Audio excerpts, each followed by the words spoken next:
ఒకే ఒక్క నిమిషం ఒకే ఒక్క బటన్ నొక్కితే రెండు దేశాల భవిష్యత్తు బూడిద అవుతుందంటే నమ్ముతారా? బూడిద కాదు, అంతా సర్వనాశనమైపోతుంది. చెప్పుకోవడానికి చరిత్ర తప్ప మనది మనవాళ్ళు అనే ఆనవాళ్ళు ఏమీ మిగలవు. ఒక పక్క పహల్గాం ఉగ్రదాడి, మరో పక్క దేశ భద్రతపై బలమైన స్పందన. ఇప్పుడు కేవలం డ్రోన్లు మిసైళ్లు మాత్రమే వినిపిస్తున్నాయి. కానీ రేపు అదే స్థాయిలో అణుబాంబులు పేలితే పరిస్థితి ఏంటి? భారత్ పాక్ అణుయుద్ధమే జరిగితే ఆ పరిణామాలు ఎలా ఉంటాయి? అసలు అణు సంపద పరంగా ఎవరి దగ్గర ఎంత శక్తి ఉంది? ఈ యుద్ధం ఎక్కడ మొదలై ఎక్కడ ఆగుతుంది? ఎప్పటి వరకు కొనసాగుతుంది? ఈ విషయాలన్నీ తెలియాలంటే ఈ వీడియోను చివరి వరకు పూర్తిగా చూడండి. ఇక మ్యాటర్లోకి వెళితే, ఆనాడు మహాభారతంలో నిండు మహాసభలో ద్రౌపది ఒక స్త్రీ అని కూడా చూడకుండా కీచక సమేత నీచపు కౌరవులు ఆమెను అవమానించారు. తర్వాత దాని ప్రభావమే కురుక్షేత్ర యుద్ధం జరిగింది. అది 18 రోజులు సాగింది. కానీ ఈ యుద్ధం ఎన్ని రోజులు సాగుతుందో చెప్పలేని పరిస్థితి. ఎందుకంటే మొన్న పాకిస్తాన్ ఉగ్రముఖలు కాశ్మీర్ పహల్గాంలో చొరబడి భార్యల ముందే భర్తలను చంపి భారత నారీమణుల నొదుట సింధూరాన్ని నేలరాలుస్తూ వికట హట్టహాసాలతో నవ్వుతూ మోడీకి బోలో అని విర్రవీగుతూ వెళ్లిపోయారు. అయితే నిశ్శబ్దం ఎంత భయంకరంగా ఉంటుందో భారత్తో పెట్టుకుంటే అంతే సునామీలా విరుచుకుపడుతుందని ఊహించలేకపోయింది పాకిస్తాన్. భారత్ శాంతికి మారుపేరు కావచ్చు, కానీ తేడా వస్తే మాత్రం తోలు తీస్తుందన్న విషయం పాకిస్తాన్ గుర్తుపెట్టుకోవాలి. అసలు ఇప్పుడు పాకిస్తాన్ పరిస్థితి తలుచుకుంటేనే బాధపడాలో జాలిపడాలో అర్థం కాని పరిస్థితి. ఎందుకంటే కవ్వింపు చర్యలకు దిగుతున్న పాకిస్తాన్ కు భారత త్రివిధ దళాలు ముప్పు తిప్పలు పెట్టి 3 చెరువుల నీళ్లు తాపుతున్నాయి. ఒక దశలో చూస్తే పాకిస్తాన్ కు ఇదే చివరి రాత్ర అనే తరహాలో విరుచుకుపడుతూ ఉన్నాయి భారత దళాలు. పాక్లోని పేషావర్, లాహోర్, ఇస్లామాబాద్, సియోల్ కోట్ పై బాంబుల వర్షాన్ని కురిపించాయి. ఒక్క రాత్రిలోనే పాక్ కు చావు దెబ్బ అంటే ఏంటో రుచి చూపించింది భారత సైన్యం. ఇలాంటి పరిస్థితుల్లో పరస్పరం రెండు దేశాలు ఒకదానిపై ఒకటి అణుబాంబులు విసురుకుంటే దాని పరిణామాలు ఎంత భయంకరంగా ఉంటాయో ఊహించుకోవచ్చు. నిజంగా ఒకవేళ పాక్, భారత్లు ఒకదానిపై ఒకటి అణుబాంబులు విసురుకుంటే దాని ప్రభావం ఏ విధంగా ఉంటుంది అనేది తెలుసుకునే ప్రయత్నం చేద్దాం. భారత్ సమర్థవంతంగా తిప్పికొడుతుంది అనడంలో ఎలాంటి సందేహము లేదు. ఎందుకంటే భారత్ దగ్గర ఆయుధ బలాల కంటే సైనిక బలగాలు చాలా ఎక్కువగా ఉన్నాయి. అయితే ఇరు దేశాల మధ్య 15 కోట్ల మందికి పైగా ప్రజలు నివసించే ప్రాంతాలు లక్ష్యంగా మారిపోతాయి. హైదరాబాద్, లాహోర్, ముంబై, ఇస్లామాబాద్ మొదలైన నగరాలు బూడిద అయిపోతాయి.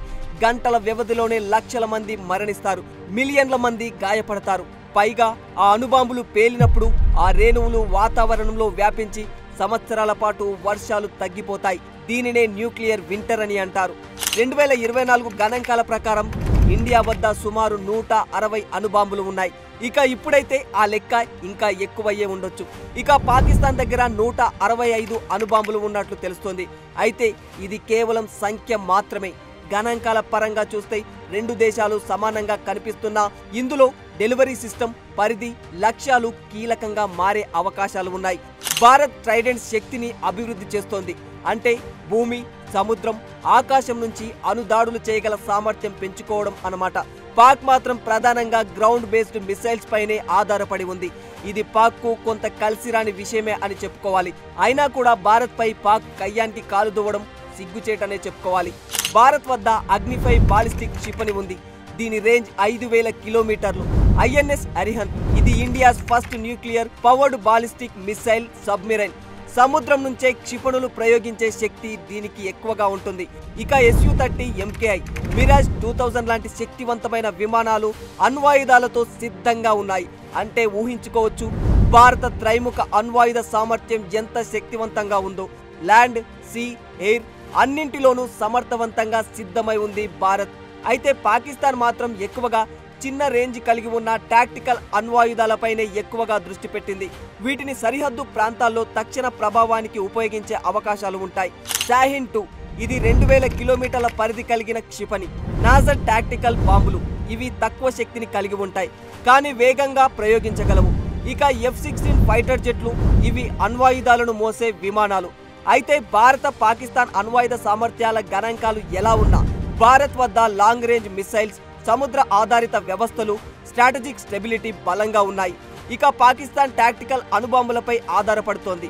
ఇది సరిహద్దుల దగ్గర ప్రమాదాన్ని పెంచే అవకాశాలు కూడా ఎక్కువగా ఉంటాయి. ఎలా చూసుకున్నా దాయాది దేశాల అణుశక్తి వల్ల ఇరు దేశాలకు ప్రమాదమే అని చెప్పుకోవచ్చు.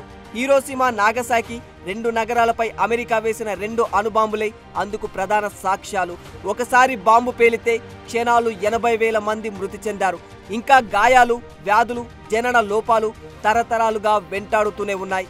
ఇదంతా ఒకప్పటి అణుబాంబుల కథ. కానీ ఇప్పుడు పాక్ భారత్ వాడే అణుబాంబులు వాటికంటే 10 శక్తివంతమైనవి. అంటే అర్థం చేసుకోవచ్చు, ఇది ఓ యుద్ధం కాదు, 2 దేశాలు తమకు తాము కాలగర్భంలో కలిసిపోవడమే అవుతుంది. ఈ యుద్ధంలో ఎవరు గెలుస్తారు అనే ప్రశ్న కాదు, ఏ దేశం ఎక్కువ నష్టపోతుంది అనే లెక్కలే ఎక్కువగా ఉంటాయి. అణుబాంబుల వల్ల గెలిచిన యుద్ధం కానీ గెలిచే యుద్ధం కానీ లేనేలేదు.